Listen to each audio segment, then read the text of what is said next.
বন্ধু, আজকের দিনটা কত সুন্দর না? চলো একটু খেলা করি। হ্যাঁ বন্ধু, চলো, কিন্তু তুমি তো খুব দ্রুত দৌড়াতে পারো, আমি তো তোমার সাথে পেরে উঠবো না। ধীরে চলা কোনো সমস্যা নয় বন্ধু, আমরা দুজনে মিলে একসাথে খেলবো।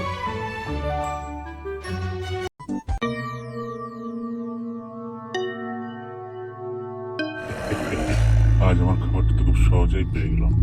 রাজেশ, দৌড়াও, ও আমাকে ধরতে আসছে। রাজু, তুমি আগে দৌড়াও, আমি ধীরে হলেও ওকে বোকা বানাতে পারবো। না বন্ধু, আমি তোমাকে একা রেখে যেতে পারবো না। আমরা দুজনে একসাথে থাকলেই ওকে হারাতে পারবো। কিন্তু কিভাবে বন্ধু? আমার কাছে একটা পরিকল্পনা আছে। তুমি গাছের নিচে লুকাও, আমি ওকে অন্যদিকে নিয়ে যাব।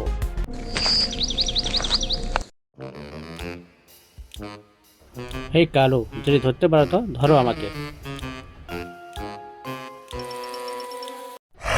এই বাচ্চা ছেলে, আমাকে বোকা বানানোর চেষ্টা করছো। দাঁড়া, তোমাকে দেখাচ্ছি মজা।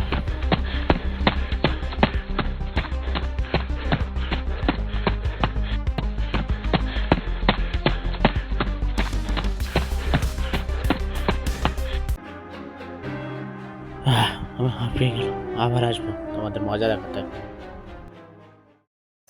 দেখলে বন্ধু, আমরা একসাথে থেকে ওকে হারাতে পেরেছি। হ্যাঁ বন্ধু, আমরা একা হয়তো দুর্বল, কিন্তু বন্ধুত্বের শক্তি অনেক বড়। চলো এবার আবার খেলি। মনে রেখো, সত্যিকারের বন্ধু সব সময় বিপদে পাশে থাকে। একসাথে থাকলে কোনো শক্তি তোমাকে হারাতে পারবে না।